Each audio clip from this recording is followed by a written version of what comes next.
Salut les salmioches! Aujourd'hui, comme c'est le 1er avril, l'émission vous est sponsorisée par le grand poisson charge qui fournit nos locaux en électricité. Que s'est-il passé sur Splatoon de la semaine dernière?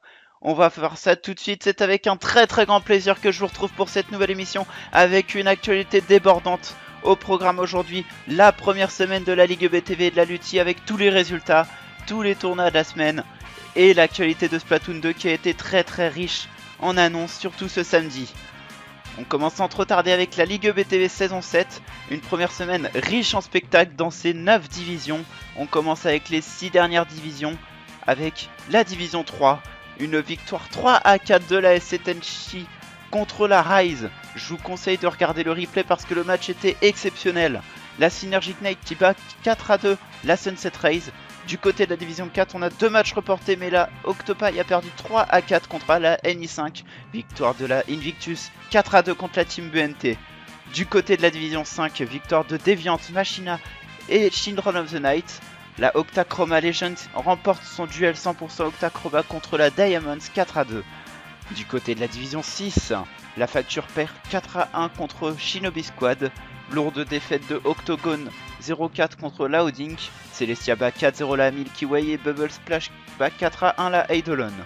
Du côté de la division 7, victoire de Squid Zone Studio 4-3 contre Namaika.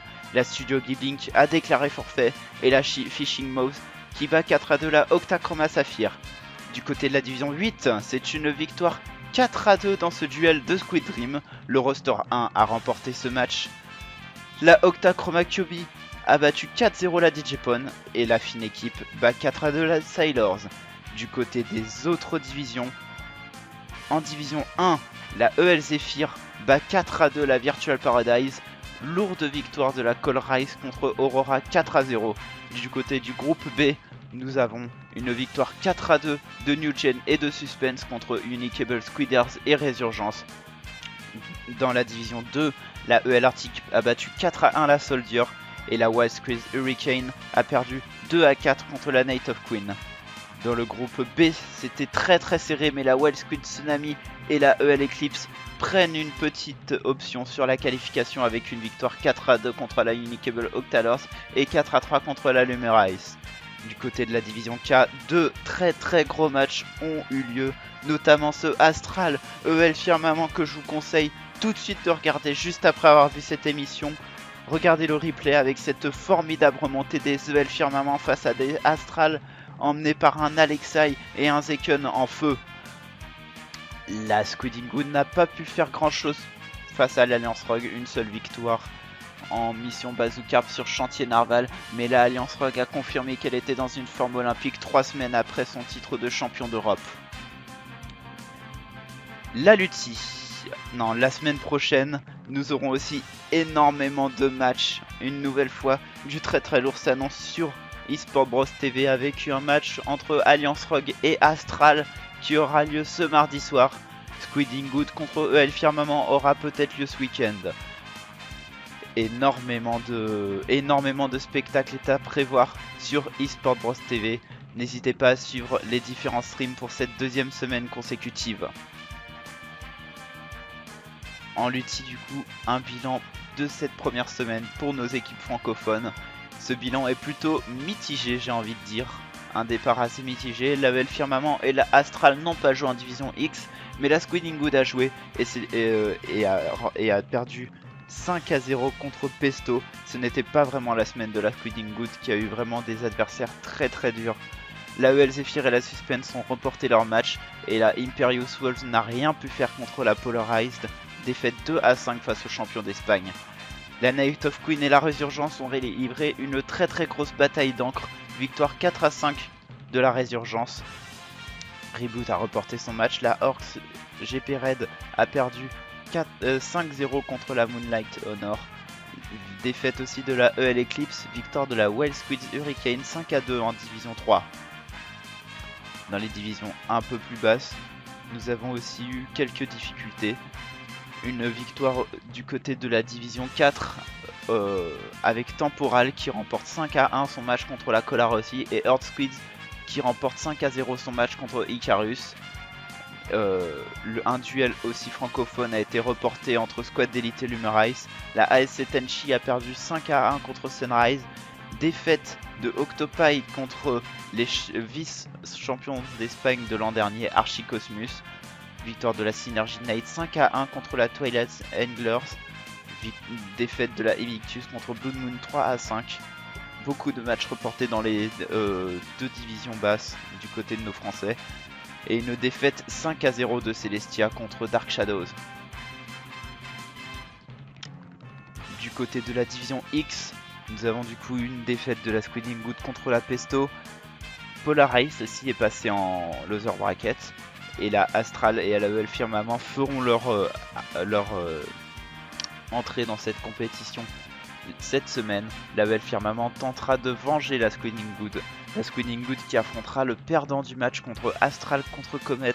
On espère ne pas avoir de sitôt un match francophone dans cette division X.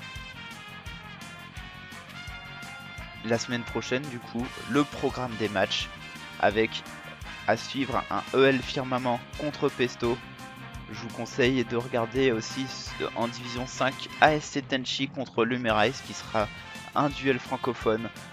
Nous aurons aussi un autre duel francophone du côté de la division 7 entre Milky Way et Invictus. On continue avec le résumé de tous les tournois qui ont eu lieu cette semaine. On vous en a sélectionné 4 particulièrement. On commence avec le Padding Pool qui a eu lieu ce mercredi 27 mars à 19 h, remporté par Blackline. Temporal Ashes a participé à ce tournoi et s'est incliné contre Team Cactus en loser bracket. Overtowered a eu lieu aussi ce jeudi 28 mars à 21 h. Victoire de Inc Alpha. Temporal Ashes a aussi participé et s'est incliné contre la Milky Way sur forfait en loser bracket. La Milky Way qui a perdu un peu ensuite contre la Equinox 2-0. FRST ce vendredi, c'était un FRST exceptionnel, limité à 32 équipes, et les deux Unicables ont réussi à se hisser en finale grâce à des demi-finales très abouties contre la Colrise, victoire des Octalers 3-1 et victoire 3-0 de la Squiders contre la New Gen 3-0.